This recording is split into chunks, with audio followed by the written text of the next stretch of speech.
श्रीगुरुभ्यो नमः हरिः ओम्। व्यासाय भवनाशाय श्रीशाय गुणराशये विद्याय शुद्धविद्याय मध्वाय च नमो नमः। अप्रमं भङ्गरहितम् अजडं विमलं सदा आनन्दतीर्थमतुलं भजे तापत्रयापहम्। भवतिर्भावादेडमो विभाग्नि जडमतिरविजन्तुर्जायते प्राच्यकुले सकलवचनचेतो देवता भारती सा मम वचसि धत्तां सन्निधिं मानसे च। तपो विद्याविरक्त्यादिसद्गुणौघाकरानहं वादिराजगुरून् वन्दे हयग्रीवपदाश्रयान्। मिथ्यासिद्धान्तदुर्ध्वान्तविध्वंसनविचक्षणः जयतीर्थाख्यतरुणिर्वसतां नो हृदम्बरे। अर्थिकल्पितकल्पोऽयं प्रत्यर्थगजकेसरी व्यासतीर्थगुरुर्भूयादस्मदिष्टार्थसिद्धये। मूकोऽपि यत्प्रसादेन मुकुन्दशयनायते राजराजायते रिक्तो राघवेन्द्रं तमाश्रये। ब्रह्मचर्य हरिप्रीति सुविद्यावादशालिनः इष्टदात् कष्टहर्तॄन्नः विद्यामान्यान् मुनीन् नमः। श्रीगुरुभ्यो नमः।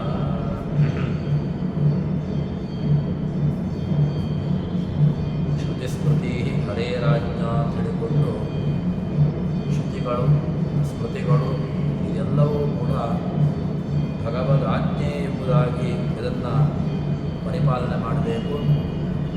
ಅದೇ ರೀತಿಯಾಗಿ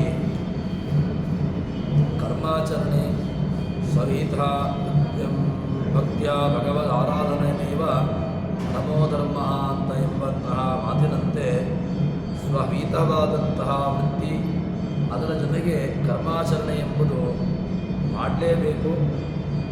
ಕರ್ಮದಲ್ಲಿ ಲೋಪ ಆಗ್ತದಲ್ವ, ಆದ್ದರಿಂದ ಕರ್ಮ ಲೋಪವಾಗ್ತದೆ. ಅದರಿಂದಾಗಿ ಕರ್ಮವನ್ನು ಮಾಡುವುದೇ ಬೇಡ ಅಂತ ಹೇಳಿದರೆ ಕರ್ಮವನ್ನು ಮಾಡದೇ ಇರುವಂತಹದ್ದು ಸಾಧ್ಯವೇ ಇಲ್ಲ. ಶ್ರೇಯಾನ್ ಸ್ವಧರ್ಮೋ ವಿಗುಣ ಪರಧರ್ಮ ಸ್ವನುಷ್ಠಿತಾದ್ ಸ್ವಧರ್ಮೇ ನಿಧನಂ ಶ್ರೇಯ ಪರಧರ್ಮೋ ಭಯಾವಹ ಅಂತ ಹೇಳಿಕೊಂಡು ತನ್ನ ವಿಹಿತವಾದಂತಹ ಧರ್ಮದ ಆಚರಣೆಯನ್ನು ಮಾಡಲೇಬೇಕು. ಅದೇ ರೀತಿಯಾಗಿ ಇತರ ಇತರ ಧರ್ಮಾಚರಣೆಯನ್ನು ಯಾವ ಧರ್ಮವನ್ನು ತನಗೆ ಶಾಸ್ತ್ರಗಳು ವಿಧಿಸಿದೆಯೋ ಅದನ್ನು ಬಿಟ್ಟು ತಾನು ಅದರಿಂದ ಪಲಾಯನ ಮಾಡ್ತಾನೆ ಅಂತ ಹೇಳಿದರೆ ಅಂತಹ ಪಲಾಯನವಾದ ಅದು ಸರಿಯಲ್ಲ ಎಂಬುದಾಗಿ ಹೇಳ್ತಾರೆ. ಆ ನಿಟ್ಟಿನಲ್ಲಿ ತಾನು ಕರ್ಮಾಚರಣೆಯನ್ನು ಮಾಡಬೇಕು ಅಂತ ಹೇಳಿಕೊಂಡು ಅದಾದ ಮೇಲೆ ಮುಂದೆ ಭಗವಂತನ ಉಪಾಸನೆಯನ್ನು ಯಾವ ರೀತಿಯಾಗಿ ಮಾಡಬೇಕು, ಭಗವಂತನನ್ನು ಸ್ತುತಿಸಬೇಕಾದಂತಹ ರೀತಿಯನ್ನು ಇಲ್ಲಿ ಜಗನ್ನಾಥದಾಸರು ತಿಳಿಸಿಕೊಡುತ್ತಾರೆ. ಸ್ವರತ ಸುಖಮಯ ಸುಲಭ ವಿಶ್ವಂಭರ ವಿಶೋಕ ಸುರಾಸುರಾರ್ಚಿತ ಚರಣಯುಗ ಚಾರ್ವಂಗ ಶಾರ್ಂಗ ಶರಣ್ಯ ಜಿತಮನ್ಯು ಪರಮ ಸುಂದರತರ ಪರಾತ್ಪರ ಶರಣಜನ ಸುರಧೇನು ಶಾಶ್ವತ ಕರುಣಿ ಕಂಜದಳದಾಕ್ಷ ಕಾಯನೆ ಕಂಗೊಳಿ ಪ್ರಸಿದ್ಧ. ಇದು ಭಗವಂತನನ್ನು ಸ್ತುತಿಸಬೇಕಾದಂತಹ ರೂಪದ ಒಂದು ರೀತಿಯನ್ನು ನಮಗೆ ತಿಳಿಸಿಕೊಡ್ತಾರೆ ದಾಸರು. ಅವನನ್ನು ಬೇರೆ ಬೇರೆ ಗುಣಗಳಿಂದ ಉಪಾಸನೆ ಮಾಡಬೇಕು. ಗುಣವುಳ್ಳವನು ವಾಸ್ತವಿಕವಾಗಿ ಯಾಕೆ ನಾವು ಉಪಾಸನೆ ಮಾಡಬೇಕು ಅಂತ ಕೇಳಿದರೆ, ತದ್ರೀತಿಯ ಉಪಾಸನೆಯನ್ನು ಮಾಡಿದಾಗ ಭಗವಂತ ನಮಗೆ ಒಳ್ಳೆಯ ಅತ್ಯದ್ಭುತವಾದಂತಹ ಫಲಗಳನ್ನು ನೀಡ್ತಾನೆ. ಭಗವಂತನನ್ನು ನಾವು ಅವನ ಉಪಾಸನೆಯನ್ನು ನಡೆಸಿದಾಗ ಆ ರೀತಿಯಾದಂತಹ ಫಲಗಳನ್ನು ನೀಡಿ ನಮ್ಮನ್ನು ಉದ್ಧಾರ ಮಾಡ್ತಾನೆ ಎಂಬಂತಹ ವಿಚಾರವನ್ನು ದಾಸರು ಹೇಳುವಂತಹದ್ದು. ಹೇಳುತ್ತಾರೆ, ಭಗವಂತನನ್ನು ಮೊದಲಿಗೆ ಸ್ವರಥ, ಭಗವಂತನ ಮೊದಲ ಗುಣ ಅವನಲ್ಲಿರುವಂತಹದ್ದು ಸುರತತ್ವ ಅಂದರೆ ಅನ್ಯರತತ್ವ ಭಗವಂತನಿಗೆ ಇಲ್ಲವೇ ಇಲ್ಲ. ಯಾಕೆ ಅಂತಂದರೆ ಅನ್ಯಾಧೀನ ರಮಣತ್ವವನ್ನು ನಾವು ಒಂದು ವೇಳೆ ಭಗವಂತನಿಗೆ ಹೇಳಿದೆವು ಅಂತಾದರೆ ಅನ್ಯಾಧೀನ ರಮಣ ಕರ್ತೃತ್ವ ಭಗವಂತನಿಗೆ ಬಂತು. ಅನ್ಯಾಧೀನ ರಮಣ ಕರ್ತೃತ್ವವನ್ನು ನಾವು ಭಗವಂತನಿಗೆ ಹೇಳಿದ್ದೇವೆ ಅಂತಾದರೆ ಆವಾಗ ದೋಷ. ಯಾಕೆ? ಅನ್ಯ ಯಾವುದೋ ಒಂದರಿಂದ ತನಗೆ ವಾಸ್ತವಿಕವಾಗಿ ಆನಂದ ಇಲ್ಲ, ಮತ್ತು ಆನಂದ ಬೇಕು ಅಂತಾದರೆ ಅನ್ಯಾಧೀನವಾಗಿ ಪಡೆದುಕೊಳ್ಳುತ್ತಾನೆ ಅಂತ ಅರ್ಥವನ್ನು ಮಾಡಬೇಕಾಗ್ತದೆ. ಅನ್ಯಾಧೀನ ರಮಣ ಕರ್ತೃತ್ವ ಭಗವಂತನಿಗೆ ಇಲ್ಲವೇ ಇಲ್ಲ. ಯಾಕೆ? ಒಂದು ವೇಳೆ ನೀವು ಅನ್ಯಾಧೀನ ರಮಣ ಅಂತ ಹೇಳಿದರೆ ಆವಾಗ ಅವನಲ್ಲಿ ಗುಣಪೂರ್ಣತ್ವ ಬರದೆ ಭಗವಂತ ದೋಷವುಳ್ಳವನು ಎಂಬಂತಹ ದೊಡ್ಡ ದೋಷ ನಮಗೆ ಬರ್ತದೆ. ಆ ರೀತಿಯಾದಂತಹ ಉಪಾಸನೆಯನ್ನು ಮಾಡಿದ್ದರಿಂದಾಗಿ ಜೀವನಿಗೆ ದೊಡ್ಡ ಹಾನಿ ಬರ್ತದೆ. ಅದಕ್ಕೋಸ್ಕರ ಭಗವಂತನನ್ನು ಮೊದಲಿಗೆ ಯಾವ ರೀತಿಯಾಗಿ ಉಪಾಸನೆ ಮಾಡಬೇಕು? ಸ್ವರತ, ತನ್ನಲ್ಲಿಯೇ ತಾನು ವಾಸ್ತವಿಕವಾಗಿ ಭಗವಂತನಿಗೆ ಲಕ್ಷ್ಮೀದೇವಿಯಿಂದಲೂ ಕೂಡ ರಮಣ ಕರ್ತೃತ್ವವನ್ನು ಹೇಳಬೇಕಾಗಿಲ್ಲ. ತಾನು ಸ್ವರಮಣ ಎಂಬಂತಹದ್ದನ್ನು ಹೇಳ್ತಾರೆ. ಮತ್ತೊಂದು ಅವನ ಗುಣ ಆನಂದಮಯ, ಸುಖಮಯ. ಆನಂದೋ ಬ್ರಹ್ಮೇ ದಿವ್ಯಜಾನಾತ್, ವಿಜ್ಞಾನಂ ಬ್ರಹ್ಮೇ ದಿವ್ಯಜಾನಾತ್. ಈ ರೀತಿಯಾಗಿ ಅನ್ನಮಯ, ಪ್ರಾಣಮಯ, ಮನೋಮಯ, ವಿಜ್ಞಾನಮಯ, ಆನಂದಮಯ. ಅವನಲ್ಲಿ ಆನಂದಮಯ ಅಂತ ಹೇಳಿದ್ರೆ ಆನಂದ ಪ್ರಚುರವಾಗಿ ಉಳ್ಳವನು, ವಿಶೇಷವಾಗಿರತಕ್ಕಂತಹ ಆನಂದವೇ ಶರೀರವಾಗಿ ಉಳ್ಳವನು ಎಂಬುದಾಗಿ ಹೇಳ್ತಾರೆ. ನಾವು ಅವನನ್ನು ಆನಂದಮಯ ಉಪಾಸನೆ ಮಾಡಿದಾಗ ನಮಗೂ ಕೂಡ ಒಂದಷ್ಟು ಆನಂದವನ್ನು ಕೊಟ್ಟು ನಮ್ಮನ್ನು ಉದ್ಧಾರ ಮಾಡ್ತಾನೆ. ಆನಂದವುಳ್ಳವನು ಅಂತ ನಾವು ಹೇಳಿದಾಗ, ಆನಂದವುಳ್ಳವನು ಎಂಬ ಉಪಾಸನೆಯನ್ನು ನಡೆಸಿದಾಗ ನಮಗೂ ಕೂಡ ಭಗವಂತ ಆನಂದದಾಯಕನಾಗ್ತಾನೆ ಅಂತ ಹೇಳ್ತಾರೆ. ಇನ್ನು ಸುಲಭ ಸೌರಥ ಸಿದ್ಧ. ಭಗವಂತ ಸುಲಭ ಅಂದರೆ ಸುಲಭೇನ ಅವನನ್ನು ಪಡೆದುಕೊಳ್ಬೋದು. ಹಾಗೆ ಅಂತೇಳಿ ಸುಲಭ ಅಂತ ಹೇಳಿದಾಗ ಎಲ್ಲ ಕಡೆಗಳಲ್ಲೂ ಕೂಡ ಅವನನ್ನು ನಾವು ಪಡ್ಕೊಳ್ಬೋದಾ ಅಂತ ಹೇಳಿದರೆ, ಸುಲಭ ಅಂತ ಹೇಳಿದರೆ ಕೇವಲ ಯಾವುದೋ ಒಂದು ಕ್ರಿಯೆ ಮೂಲಕವಾಗಿ, ಕರ್ಮದ ಮೂಲಕವಾಗಿ ಭಗವಂತನನ್ನು ಪಡೆದುಕೊಳ್ತೇವೆ, ಅದು ಸಾಧ್ಯ ಇಲ್ಲ. ಭಗವಂತ ಒಲಿಯುವಂತಹದ್ದು ಯಾಕೆ ಅಂತ ಹೇಳಿದರೆ ಒಳ್ಳೆಯ ಸುಲಭನಾಗಿ ಒಲಿತಾನೆ. ಒಲಿದಂತಹ ಭಕ್ತರುಗಳು, ದಾಸರುಗಳು, ಎಲ್ಲ ಜ್ಞಾನಿವರೇಣ್ಯರು ಭಗವಂತನನ್ನು ಪಡೆದುಕೊಂಡಂತಹ ಬಗೆ ಹೇಗೆ ಅಂತ ಕೇಳಿದರೆ ಅವರ ಜ್ಞಾನದ ಮೂಲಕವಾಗಿ, ಅಂತಹ ಆ ಜ್ಞಾನದ ಒಂದು ಜ್ಞಾನದ ವ್ಯವಸ್ಥೆಯಿಂದಾಗಿ ಭಗವಂತನನ್ನು ಅವರು ಉಪಾಸನೆ ನಡೆಸಿ ಭಗವಂತನ ಒಲಿಸಿಕೊಂಡದ್ದು. ಅದರಿಂದ ಭಗವಂತನನ್ನು ಸುಲಭ ಸುವರತಃ, ಅವನನ್ನು ಸುಲಭ ಅಂತ ಉಪಾಸನೆ ಮಾಡಬೇಕು. ಆವಾಗ ನಮ್ಮಲ್ಲಿ ಇನ್ನೊಂದೇನು ಅಂತ ಕೇಳಿದರೆ ನಮ್ಮ ಕಾರ್ಯಗಳು ಕೂಡ ಒಳ್ಳೆಯ ರೀತಿಯಲ್ಲಿ ಅದು ಪರಿಪೂರ್ಣವಾಗುವೆ. ಅದಾದ ಮೇಲೆ ವಿಶ್ವಂ ಬಿಭರ್ತಿ, ಇಡೀ ಸಕಲ ಧಾರಕ, ಜಗತ್ತಿಗೆ ಜಗದಾಧಾರಕ ಯಾರು? ಜಗತ್ತನ್ನು ಧಾರಣೆ ಮಾಡುವಂತಹ ಒಂದು ಶಕ್ತಿ ಬೇಕು. ಅನ್ಯರು ಜಗತ್ತನ್ನು ಧಾರಣೆ ಮಾಡಲಿಕ್ಕೆ ಸಾಮರ್ಥ್ಯವುಳ್ಳವರಲ್ಲ. ಭಗವಂತ ಬ್ರಹ್ಮದೇವರು ಸೃಷ್ಟಿ ಮಾಡ್ತಾರೆ, ರುದ್ರದೇವರು ಸಂಹಾರವನ್ನು ಮಾಡ್ತಾರೆ. ಈ ರೀತಿಯಾಗಿ ಹೇಳಿದ್ದರಿಂದಾಗಿ ಅವರ ಒಳಗೆ ಭಗವಂತ ತಾನು ಪ್ರವೇಶವನ್ನು ಮಾಡಿ ತಾನು ಜಗತ್ತಿಗೆ ಬೇಕಾಗಿರುವಂತಹ ಆಗುಹೋಗುಗಳನ್ನು ಭಗವಂತ ಮಾಡ್ತಾನೆ ಎಂಬಂತಹ ಅರ್ಥವನ್ನು ಮಾಡಬೇಕು. ವಿಶ್ವಂಭರ ಅಂತರ್ಬಹಿಶ್ಚತತ್ಸರ್ವಂ ವ್ಯಾಪ್ಯ ನಾರಾಯಣ ಸ್ಥಿತಃ. ಇಡೀ ಜಗತ್ತನ್ನು ಒಳ ಹೊರಗೆ ಹೊಕ್ಕು ಇಡೀ ಜಗತ್ತನ್ನು ಧಾರಣೆ ಮಾಡಿರತಕ್ಕಂಥವನು ವಿಶ್ವಂಭರ ಅಂತನಿಸಿಕೊಂಡಿದ್ದಾನೆ. ಮತ್ತೊಂದು ವಿಗತಃ ಶೋಕಃ ವಿಶೋಕಃ. ನಾವು ದುಃಖವುಳ್ಳವರು, ಆದರೆ ಭಗವಂತ ಶೋಕನಾಶನಃ. ವಿಗತಃ ಶೋಕಃ, ಯಾರಿಂದ ದುಃಖಗಳು ದೂರಕ್ಕೆ ಹೋಗಿವೆಯೋ ಭಗವಂತನಲ್ಲಿ ದುಃಖ ಇಲ್ಲವೇ ಇಲ್ಲ. ಕಿಂಚಿತ್ ದುಃಖವೂ ಕೂಡ ಭಗವಂತನಲ್ಲಿ ನೀವು ಆ ಕಲ್ಪನೆ ಮಾಡಲಿಕ್ಕಿಲ್ಲ. ಅವನು ಎಂಥವನು? ವಿಗತಃ ಶೋಕಗಳು ಅವನಿಂದ ತುಂಬ ದೂರಕ್ಕೆ ಹೋಗಿವೆ. ಆದ್ದರಿಂದ ಅವನೇನಾದ? ಅವನು ವಿಶೋಕ ಅಂತ ಅನಿಸಿಕೊಂಡ. ವಿಗತಃ ಶೋಕ. ಮತ್ತೆ ನೀನು ಅವನನ್ನು ವಿಶೋಕ ಅಂತ ಉಪಾಸನೆ ಮಾಡು, ಅವನನ್ನು ಚಿಂತನೆ ನಡೆಸು. ಅವನನ್ನು ಉಪಾಸನೆ ಮಾಡಿದಾಗ ನಿನ್ನಲ್ಲಿರತಕ್ಕಂತಹ ದುಃಖಾದಿಗಳು, ನಿನ್ನಲ್ಲಿರತಕ್ಕಂತಹ ಒಂದಷ್ಟು ಭಯಗಳು, ಒಂದಷ್ಟು ಭಯಗಳನ್ನು ಪರಿಹಾರ ಮಾಡಿ ನಿನ್ನನ್ನು ದುಃಖರಹಿತನನ್ನಾಗಿ ಮಾಡ್ತಾನೆ. ಆದ್ದರಿಂದ ಭಗವಂತ ವಿಶೋಕ ದುಃಖಾದಿಗಳ ಸಂಸ್ಪರ್ಶ ಉಳ್ಳವನಲ್ಲ, ದುಃಖಾದಿಗಳಿಂದ ತುಂಬ ದೂರಕ್ಕೆ ಹೋದವನು. ಅವನನ್ನು ವಿಶೋಕ ಅಂತ ಉಪಾಸನೆ ಮಾಡಿದಾಗ ನಮಗೂ ಕೂಡ ಒಂದಷ್ಟು ಗುಣಗಳನ್ನು ನಮಗೂ ಕೂಡ ಅನುಗ್ರಹ ಮಾಡ್ತಾನೆ.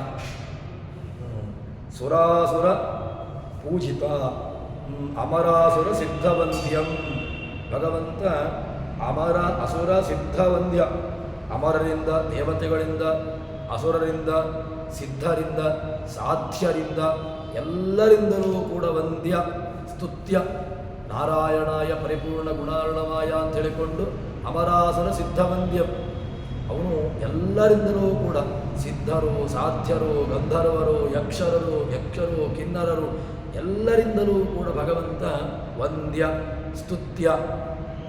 ಲಕ್ಷ್ಮಿಯಿಂದ ಆರಂಭಿಸಿಕೊಂಡು ಲಕ್ಷ್ಮೀದೇವಿಯೂ ಕೂಡ ಯಾರನ್ನ ಉಪಾಸನೆ ಮಾಡ್ತಾಳೆ, ಲಕ್ಷ್ಮೀದೇವಿಯೂ ಕೂಡ ಯಾರನ್ನ ಆಶ್ರಯಿಸ್ತಾಳೆ ಅಂತ ಕೇಳಿದರೆ ಶ್ರೀಯತ್ಕಟಾಕ್ಷ ಬಲವತ್ ತ್ಯಜತಂ ನಮಾಮಿ. ಆ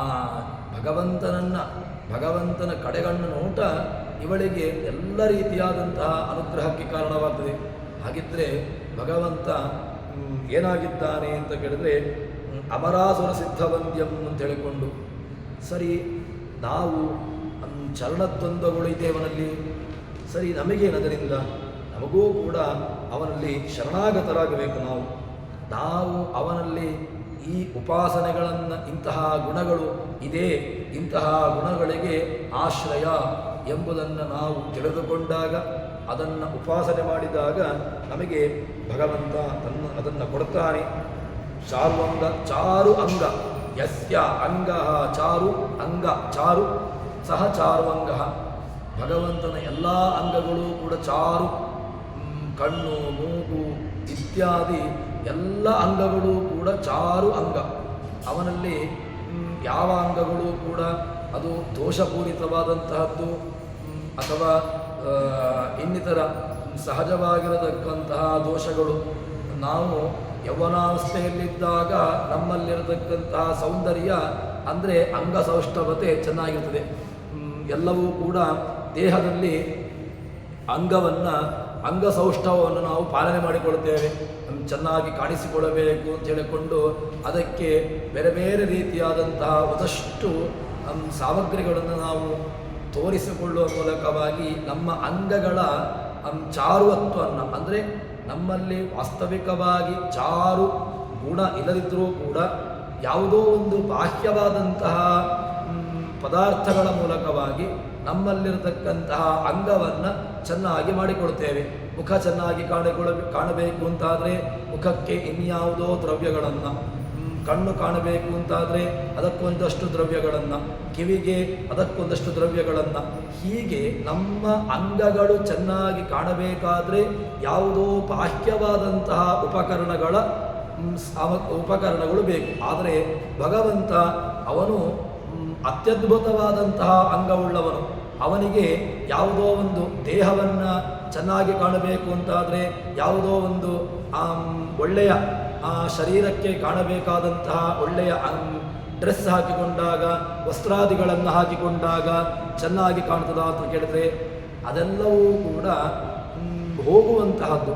ಆದರೆ ಭಗವಂತ ಅವನ ಎಲ್ಲ ಅಂಗಗಳು, ಅವನು ಅತ್ಯದ್ಭುತವಾದಂತಹ ಸಾಮರ್ಥ್ಯವುಳ್ಳವನಾದ್ದರಿಂದಾಗಿ ಅವನ ಅಂಗಗಳು ಅದು ಚಾರು ಅಂಗ.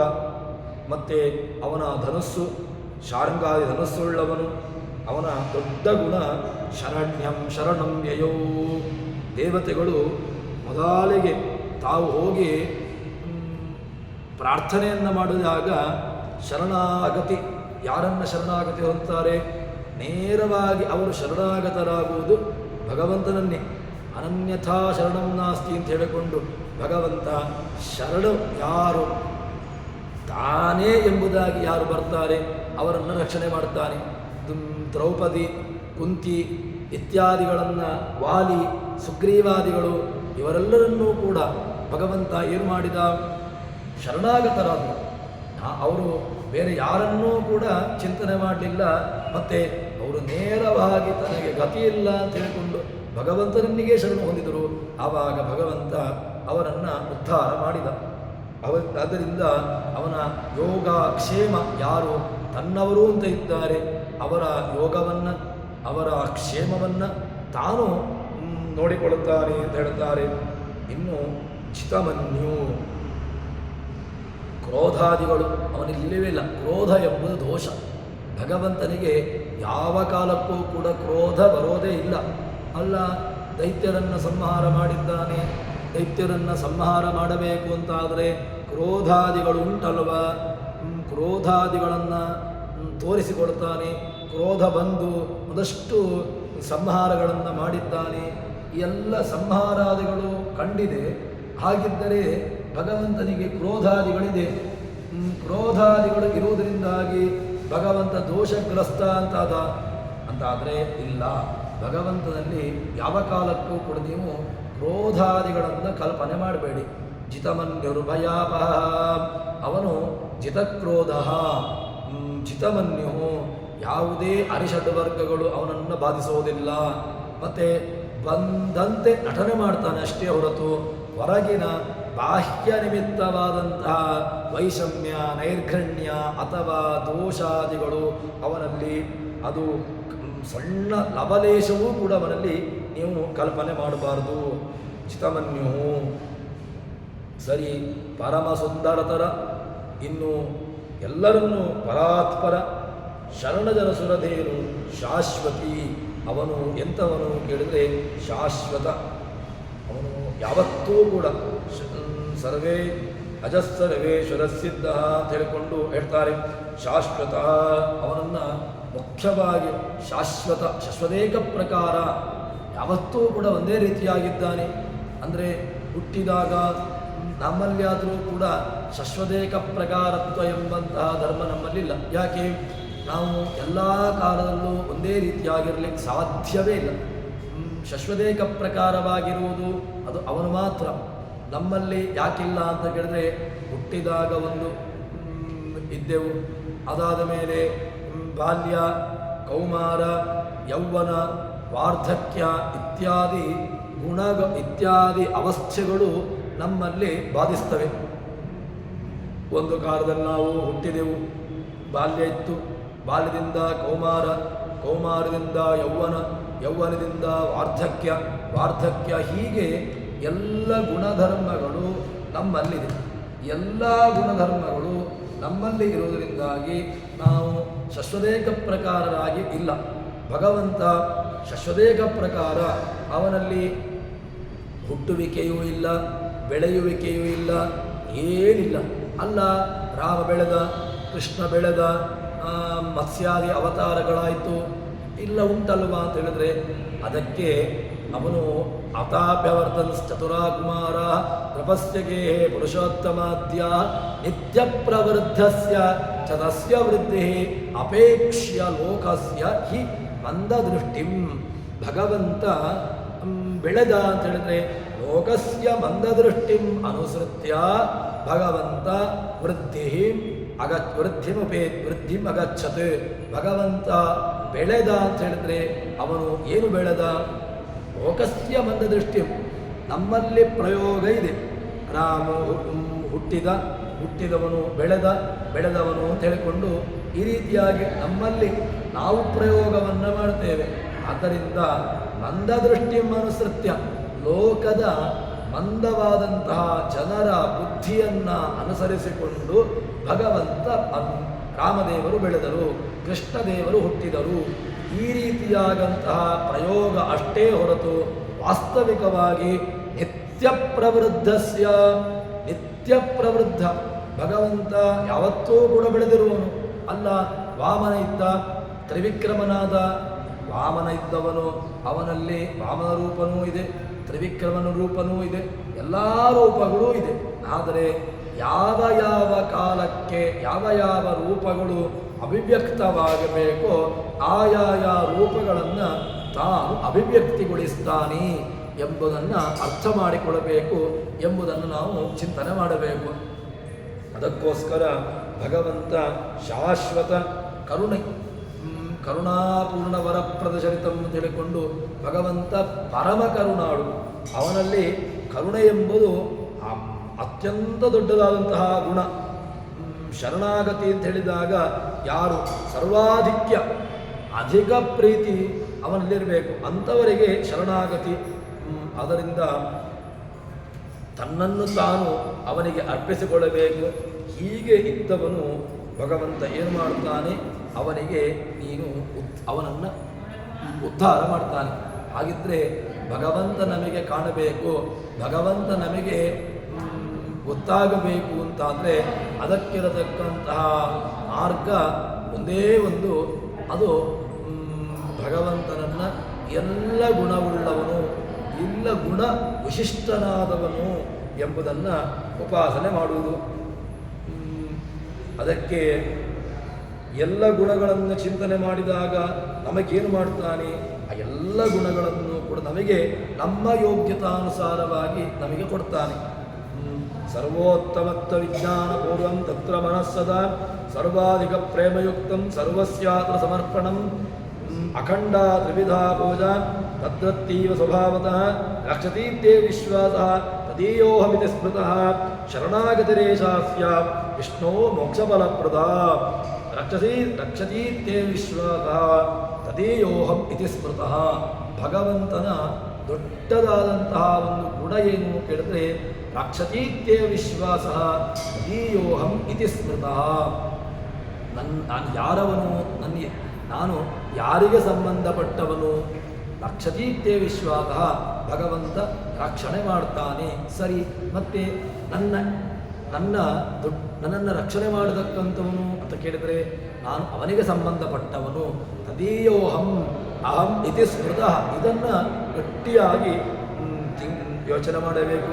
ಶರಣಾಗತಿರೇಷಾಸ್ಯ, ಏಷಾ ಶರಣಾಗತಿ, ಇದನ್ನೇ ಶರಣಾಗತಿ, ಅನ್ಯ ಶರಣಾಗತಿ ಅಲ್ಲ, ಇದನ್ನೇ ಶರಣಾಗತಿ ಅಂತ ಹೇಳ್ತಾರೆ.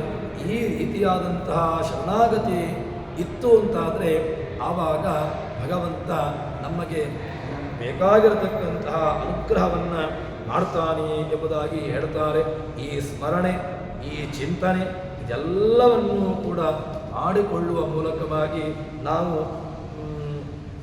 ಅವನಿಗೆ ಸಂಬಂಧಪಟ್ಟವನು ಎಂಬಂತಹ ಒಂದು ದೊಡ್ಡದಾದಂತಹ ಗುಣಚಿಂತನೆಯನ್ನು ನಡೆಸಿದಾಗಲೇ ತನ್ಮೂಲಕವಾಗಿ ಅವನ ಕರುಣಾಪೂರ್ಣವಾದಂತಹ ದೃಷ್ಟಿಗೆ ನಾವು ಬೀಳ್ತೇವೆ ಅಂತ ಹೇಳ್ತಾರೆ. ಸರಿ, ಇದೆಲ್ಲವನ್ನು ಮಾಡಬೇಕು ಅಂತಾದರೆ ಏನು, ಇದಕ್ಕಿರತಕ್ಕಂತಹ ಉಪಾಯ, ಇದಕ್ಕಿರತಕ್ಕಂತಹ ಮಾರ್ಗ ಹೇಗೆ? ಇದಕ್ಕೊಂದು ಏನಾದರೂ ಕೂಡ ಮಾರ್ಗ ಬೇಕಲ್ಲ. ಅವನನ್ನು ಉಪಾಸನೆ ಮಾಡುವುದಕ್ಕೆ, ಅವನನ್ನು ಚಿಂತನೆ ನಡೆಸುವುದಕ್ಕೆ ಎಲ್ಲ ಒಂದಷ್ಟು ಉಪಕಾರ ಮಾರ್ಗ ಸಹಾಯಕವಾದಂತಹದ್ದು ಯಾವುದೆಲ್ಲ ಅಂತ ಕೇಳಿದರೆ, ನಿರ್ಮಮನು ನೀನಾಗಿ ಕರ್ಮ ವಿಕರ್ಮಗಳನ್ನು ನಿರಂತರದಲ್ಲಿ ಸುಧರ್ಮನಾಮಕ ಅರ್ಪಿಸುತ್ತ ನಿಷ್ಕಲುಷ ನೀನಾಗು. ಧರ್ಮಗರ್ಭನ ಜನಕ ಜಯದಲ್ಲಿ ದುರ್ಮತಿಗಳನ್ನು ಕೊಡದೆ ತನ್ನಯ ಹರ್ಮ್ಯದುಳಿಟ್ಟ ಎಲ್ಲ ಕಾಲದಿ ಕಾವಕೃಪೆಯಿಂದ. ಭಗವಂತನನ್ನು ನಾವು ಹೇಗೆ ಉಪಾಸನೆ ಮಾಡಬೇಕು, ಎಲ್ಲ ಮಾರ್ಗಗಳು ಉಪಕಾರಗಳು ಯಾವುದು ಅಂತ ಕೇಳಿದ್ರೆ, ನಿರ್ಮಮೋ ನಿರಹಂಕಾರ, ಮೊದಲಿಗೆ ನಮ್ಮಲ್ಲಿ ಬರಬೇಕಾದಂತಹ ಗುಣ ನಿರ್ಮಮ ನಿರಹಂಕಾರ. ಮಮಕಾರಗಳು ಅಹಂಕಾರ ಇದೆರಡೂ ಕೂಡ ಹೋಗಬೇಕು. ಇದೆರಡೂ ಕೂಡ ಅಷ್ಟು ಸುಲಭದಲ್ಲಿ ಬಿಟ್ಟು ಹೋಗುವಂತಹದ್ದಲ್ಲ. ಇದು ಬರಬೇಕು ಅಂತಾದರೆ ತುಂಬ ಅದಕ್ಕೆ ಅವನು ಪ್ರಯತ್ನವನ್ನು ಪಡಬೇಕು. ಅಷ್ಟು ಪ್ರಯತ್ನವನ್ನು ಪಟ್ಟು ಎಲ್ಲ ಚಿಂತನೆಗಳನ್ನು ಮಾಡಿದಾಗ ಮಮಕಾರಗಳು ಮೊದಲಿಗೆ ಮಮಕಾರವನ್ನು ಬಿಡಬೇಕು. ಮಮಕಾರವನ್ನು ಬಿಟ್ಟು ತದನಂತರದಲ್ಲಿ ನಿರ್ಮಮನು ನೀನಾಗಿ ಕರ್ಮ ವಿಕರ್ಮಗಳನ್ನು, ವಿಹಿತ ಕರ್ಮ ನಿಷಿದ್ಧ ಕರ್ಮ ಎರಡೇ ಕರ್ಮಗಳು ಇರುವಂತಹದ್ದು. ನಿಯತಂ ಕುರು ಕರ್ಮತ್ವಂ, ಕರ್ಮವನ್ನು ಮಾಡಲೇಬೇಕು. ನಿಯತಂ ಕುರು ಕರ್ಮತ್ವಂ, ಆದರೆ ನಿಯತವಾದಂತಹ ಕರ್ಮಗಳನ್ನು ಮಾಡಬೇಕು. ಅದರಲ್ಲಿ ಕರ್ಮ ಯಾವುದು, ವಿಹಿತ ಕರ್ಮ ಯಾವುದು, ನಿಷಿದ್ಧ ಕರ್ಮ ಯಾವುದು ಎಂಬುದನ್ನು ಚೆನ್ನಾಗಿ ಅರಿತುಕೊಳ್ಳಬೇಕು. ನಿಷಿದ್ಧ ಕರ್ಮದ ಆಚರಣೆ, ವಿಹಿತ ಕರ್ಮದ ತ್ಯಾಗ ಯಾವ ಕಾಲಕ್ಕೂ ಕೂಡ ಅದು ಅಲ್ಲವೇ ಅಲ್ಲ, ಮಾಡಲೇಬಾರದು. ವಿಹಿತ ಕರ್ಮ ಯಾವುದನ್ನು ನಮಗೆ ಜ್ಞಾನಿಗಳು, ಉಪನಿಷತ್ತುಗಳು, ವೇದಗಳು, ಪುರಾಣಗಳು ಇದನ್ನು ವಿಧಿಸಿದೆಯೋ ಆ ಕರ್ಮಗಳನ್ನು ಮಾಡುವುದು.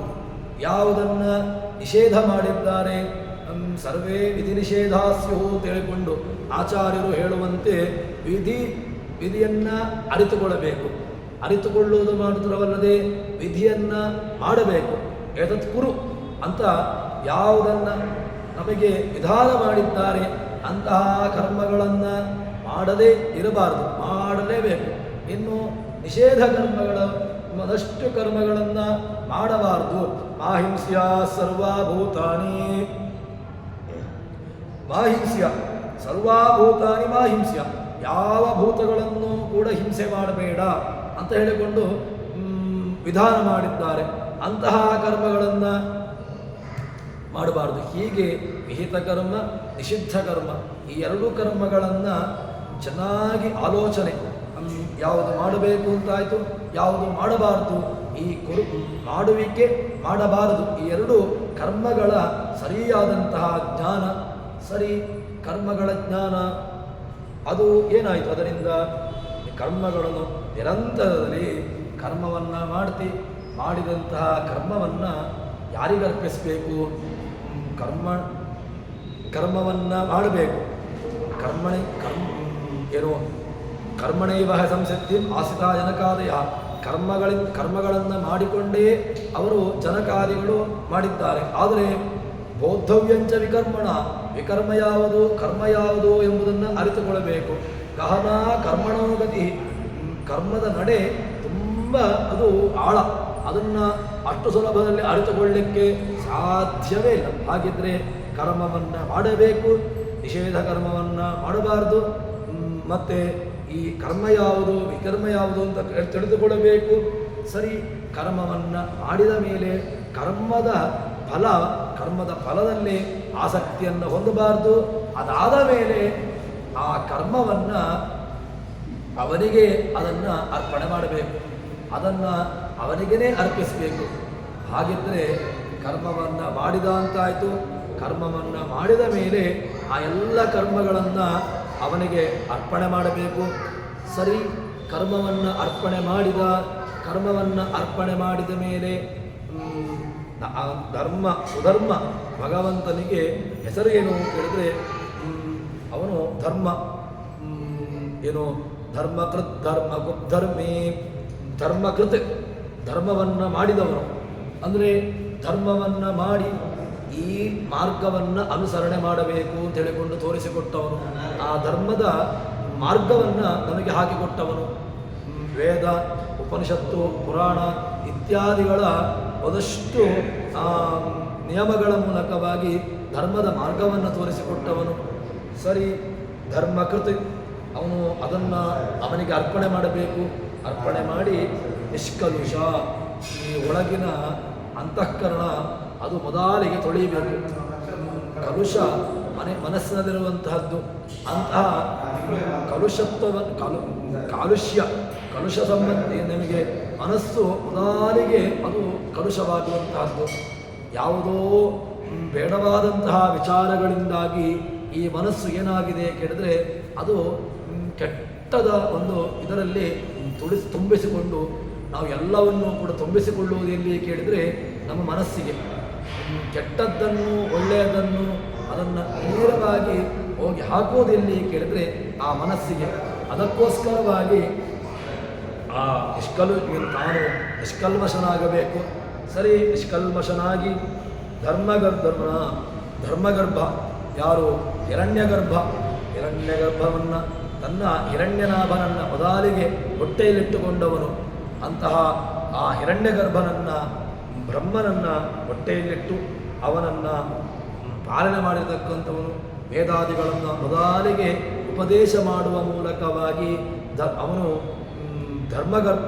ಹಿರಣ್ಯಗರ್ಭ ಅಂತನಿಸಿಕೊಂಡ ಅಂತಹ ಹಿರಣ್ಯಗರ್ಭನ ಪಿತೃಧರಿಸಿಕೊಂಡು ಜನಕನಾಗಿ ಇನ್ನು ದುರ್ಮತಿಗಳನ್ನು ಕೊಡದೆ ನಮ್ಮಲ್ಲಿರತಕ್ಕಂತಹ ದುರ್ಮತಿಗಳು ಮಿಥ್ಯಾಜ್ಞಾನ ಮತ್ತು ಅಹಂಕಾರ, ಮಿಥ್ಯಾಜ್ಞಾನ ಇದೆಲ್ಲವನ್ನೂ ಕೂಡ ಯಥಾರ್ಥ ಜ್ಞಾನವನ್ನು ಇಟ್ಟುಕೊಳ್ಬೇಕು.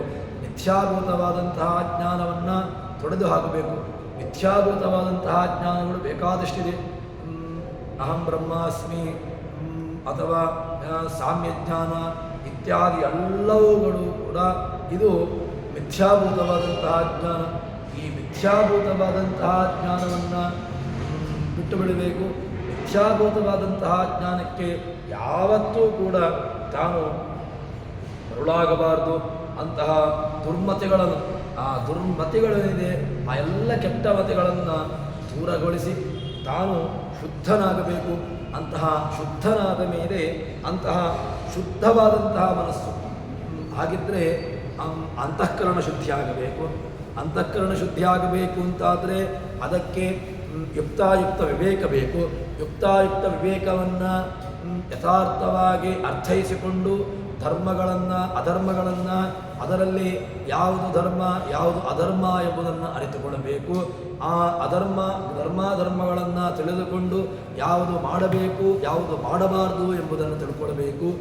ಎಲ್ಲದನ್ನೂ ಕೂಡ ತಾನು ಅರಿತುಕೊಂಡು ತದನಂತರದಲ್ಲಿ ತಾನು ಏನು ಮಾಡಬೇಕು ಅಂತ ಕೇಳಿದ್ರೆ, ಭಗವಂತ ಹರ್ಮ್ಯ ಏನು ಮಾಡ್ತಾನೆ, ತನ್ನ ಮಂದಿರದಲ್ಲಿ, ತನ್ನ ನಿಜ ಮಂದಿರ ಅಂತಹ ಚಿಂತನೆ ಉಳ್ಳಂತಹ ವ್ಯಕ್ತಿಗೆ ಭಗವಂತ ತನ್ನ ನಿಜ ಮಂದಿರ, ತನ್ನ ನಿಜ ಮಂದಿರ ಯಾವುದು ಕೇಳಿದ್ರೆ ವೈಕುಂಠಾದಿ ಲೋಕಗಳು, ಅಲ್ಲಿ ನಮ್ಮನ್ನು ಇರಿಸಿ, ಅಂದರೆ ನಮಗೆ ಬೇಕಾಗಿರತಕ್ಕಂತಹ ಲೋಕವನ್ನು ಯಾವುದು ನಮ್ಮ ಯೋಗ್ಯತಾನುಸಾರವಾಗಿ ಯಾವುದು ನಮಗೆ ಪ್ರಾಪ್ಯವೋ ಅಂತಹ ನಿಜಭೂತವಾದಂತಹ ಧಾಮವನ್ನು ನಮಗೆ ಕರುಣಿಸ್ತಾನೆ ಅಂತ ಹೇಳ್ತಾರೆ. ಹಾಗಿದ್ದರೆ ಮುಖ್ಯವಾಗಿ ಎಲ್ಲವನ್ನೂ ಕೂಡ ಅವನಿಗೆ ಅರ್ಪಣೆ ಮಾಡುವುದರ ಮೂಲಕವಾಗಿ ತಾನು ಮತ್ತೆ ಪುನಃ ಇದರಲ್ಲಿ ಬರುವಂತೆ ಇರಬಾರದು.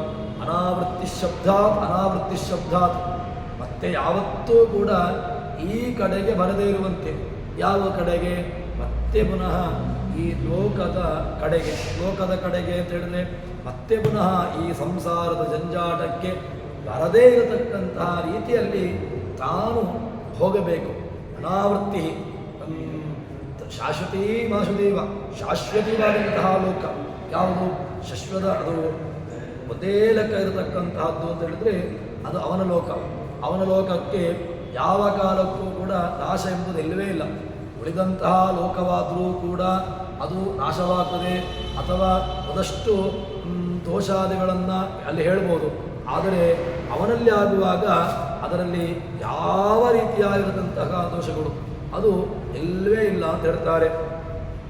ಅಂತಹ ಭಗವಂತನನ್ನು ಉಪಾಸನೆ ಮಾಡಿ ಹರ್ಮ್ಯದೊಳೆಟ್ಟು ಕಾಲದಿ ಕಾವ ನಮ್ಮನ್ನು ಎಲ್ಲ ರೀತಿಯಿಂದಲೂ ಕೂಡ ನಾವು ಯಾವತ್ತೂ ಕೂಡ ಚೆನ್ನಾಗಿರುವಂತೆ ಭಗವಂತ ನಮ್ಮನ್ನು ನೋಡಿಕೊಳ್ಳುತ್ತಾನೆ. ಹಾಗಿದ್ದರೆ ಎಲ್ಲ ಚಿಂತನೆಗಳು, ಮಮಕಾರಗಳನ್ನು, ಅಹಂಕಾರಗಳನ್ನು ಮೊದಲಿಗೆ ಹೋಗಬೇಕಾದ್ದು ನಮ್ಮಿಂದ. ಅದೇ ಈ ಮಮಕಾರಗಳು, ಮಮ ಇದಂ ಅಂತ ಎಂಬಂತಹ ಏನು ಮಮಕಾರ, ಅದು ಮೊದಲಿಗೆ ನಾವು ತೊಡೆದು ಹಾಕಬೇಕು. ಮಮೇದಂ ಅಂತ ಹೇಳಿಕೊಂಡು ಯಾವತ್ತು ನಾವು ಆ ಒಂದು ಚಿಂತನೆಯಲ್ಲಿ ನಾವು ಕೂತುಕೊಳ್ಳುತ್ತೇವೆ, ಆವಾಗ ಯಾವ ಕಾಲಕ್ಕೂ ಕೂಡ ನಮಗೆ ಬಿಡುಗಡೆ ಎಂಬುದು ಸಿಗೋದಿಲ್ಲ. ಹಾಗಿದ್ದರೆ ನಮಗೆ ಬಿಡುಗಡೆ ಬೇಕು. ನಮಗೆ ಮಮ ಇದಂ ಎಂಬಂತಹ ಆ ಚಿಂತನೆ ನಮಗೆ ಕಟ್ಟಿ ಹಾಕುವಂತಹದ್ದು. ನೇದಂ ಅಂತ ಹೇಳಿಕೊಂಡು ಇದು ಅವನದ್ದು ಎಂಬಂತಹ ಚಿಂತನೆ ನಮ್ಮನ್ನು ಬಿಡುಗಡೆಗೊಳಿಸುವಂತಹದ್ದು. ಹಾಗಿದ್ದರೆ ಈ ಎರಡೂ ಕೂಡ ನಮ್ಮಲ್ಲಿಯೇ ಇದೆ. ನಮೇದಂ ನೇದಂ, ಇದು ಅವನದ್ದು ಎಂಬ ಚಿಂತನೆ ನಮಗೆ ಬಿಡುಗಡೆಗೆ ಕಾರಣ. ಮಮೇದಂ ಎಂಬಂತಹ ಚಿಂತನೆ ನಮಗೆ ಬಂಧನಕ್ಕೆ ಕಾರಣ ಎಂಬಂತಹ ಒಂದು ದೊಡ್ಡ ರಹಸ್ಯವನ್ನು ನಮಗೆ ತಿಳಿಸಿಕೊಡುತ್ತಾರೆ. ಈ ಎಲ್ಲ ಚಿಂತನೆಗಳನ್ನು ನಡೆಸುವ ಮೂಲಕವಾಗಿ ನಾವು ಅವರಿಗೆ ಸಂಬಂಧಪಟ್ಟವರು ಎಂಬುದನ್ನು ಅರ್ಥಿಕೊಳ್ಳಬೇಕು. ಸರಿ, ಅವನನ್ನು ಯಾವುದಕ್ಕೋ ಒಂದು ಯಾವುದೋ ಅಲ್ಪವಾದಂತಹ ವ್ಯವಸ್ಥೆಗೆ ಸುಖಕ್ಕೋಸ್ಕರವಾಗಿ ನಾವು ಅವನನ್ನು ಉಪಾಸನೆ ಮಾಡುವ, ಅದು ಹಾಗಾಗಬಾರ್ದು. ಯಾಕೆ ಅಂತ ಕೇಳಿದರೆ, ಕೇವಲ ಕ್ಷುದ್ರವಾದಂತಹ ಒಂದಷ್ಟು ಕಾಮನೆಗಳಿಗೆ, ನಾಶವಾಗುವಂತಹ ಕಾಮನೆಗಳನ್ನು ಬಯಸಿಕೊಂಡು ಅವನನ್ನೇ ಅವನು ದೊರಕಿದ್ದಾನೆ. ಆ ದೊರಕುವಂತಹ ಸಂದರ್ಭದಲ್ಲಿ ಯಾವುದೋ ಒಂದು ಐಹಿಕವಾದಂತಹ ಫಲವನ್ನು, ಅದರ ಆಸಕ್ತಿಯನ್ನು, ಅದರ ಆಕಾಂಕ್ಷೆಯನ್ನು ಇಟ್ಟುಕೊಂಡು ತಾನು ದೇವತಾ ಉಪಾಸನೆಯನ್ನು ಮಾಡಿದಾಗ ಏನು ಒಳ್ಳೆಯ ಅಮೃತ ಸಿಗುವಂತಹದಿದೆ. ಅಮೃತ ಸಿಗುವಂತಹ ವ್ಯವಸ್ಥೆಯಲ್ಲಿ ತಾನು ಯಾವುದೋ ಒಂದು ನಾಶವಾಗುವಂತಹ, ಹಾಳಾಗಿ ಹೋಗುವಂತಹ ಒಂದು ವಿಷಯ ಪದಾರ್ಥಗಳನ್ನು ತೆಗೆದುಕೊಂಡ ಅಂತ ಹೇಳಿದರೆ ಹೇಗಾಗ್ತದೆ? ಆ ರೀತಿಯಾಗಿ ಆಗಿಬಿಟ್ಟಿದೆ. ಅಂದರೆ ಭಗವಂತ ಎಲ್ಲವನ್ನೂ ಕೂಡ ನೀಡಲಿಕ್ಕೆ ಸಾಮರ್ಥ್ಯವುಳ್ಳಂತಹ ಭಗವಂತನನ್ನು ನಾವು ಐಹಿಕವಾದಂತಹ ಕಲ್ಪದಿ ಶರಣಜನವರ ಕಲ್ಪವೃಕ್ಷನು ನಿಜ ಸಂಕಲ್ಪದ ಅನುಸಾರದಲ್ಲಿ ಕೊಡುತಿಪ್ಪನು ಫಲಾಫಲವ ಅಲ್ಪ ಸುಖದಾಪೇಕ್ಷೆಯಿಂದ ಅಹಿತಲ್ಪನಾರಾಧಿಸ ಎಂದರಿವು ಶಿಲ್ಪಗನ ಕೈ ಸಿಕ್ಕ ಶಿಲೆಯಂದದಲ್ಲಿ ಸಂತೈಪ. ಅದು ಹೇಗಾಗ್ತದೆ ಕೇಳಿದರೆ, ಭಗವಂತ ಕಲ್ಪಗಳಲ್ಲಿ ನಮಗೆ ಅನುಗ್ರಹವನ್ನು ಮಾಡ್ತಾನೆ. ಬೇರೆ ಬೇರೆ ಕಲ್ಪಗಳು, ಅಂತಹ ಕಲ್ಪಗಳಲ್ಲಿ ಭಗವಂತ ಉದ್ಧಾರ ಮಾಡುವಂತಹ ಸಾಮರ್ಥ್ಯವುಳ್ಳವನು. ಅಂತಹ ಕಲ್ಪದಲ್ಲಿ ಕೊಡುವವನು ನಮಗೇನಾಗಿದ್ದಾನೆ? ಏನನ್ನು ಬೇಕಾದರೂ ಕೊಡುವಂತಹ ಕಿಮಲಭ್ಯಂ ಭಗವತಿ ಶ್ರೀನಿಕೇತನಿ ಅಂತ ಹೇಳ್ತಾರೆ. ಕಿಮಲಭ್ಯಂ, ಭಗವಂತ ನಮ್ಮ ವಿಷಯದಲ್ಲಿ ಭಗವಂತ ಪ್ರಸನ್ನನಾದ ಅಂತ ಹೇಳಿದರೆ, ಅಲಭ್ಯಂ ಕಿಮು ಅರ್ಥತೆ? ಕಿಮಪಿ ನ ಇತಿ ನ, ಯಾವುದೂ ಕೂಡ ಸಿಗೋದಿಲ್ಲ ಅಂತಿಲ್ಲವೇ ಇಲ್ಲ, ಎಲ್ಲವೂ ಕೂಡ ಸುಲಭ ಸಾಧ್ಯವೇ ಆಗ್ತದೆ. ಹಾಗಿದ್ದರೆ ಭಗವಂತ ಲಭ್ಯನೇ ಆಗಿದ್ದಾನೆ.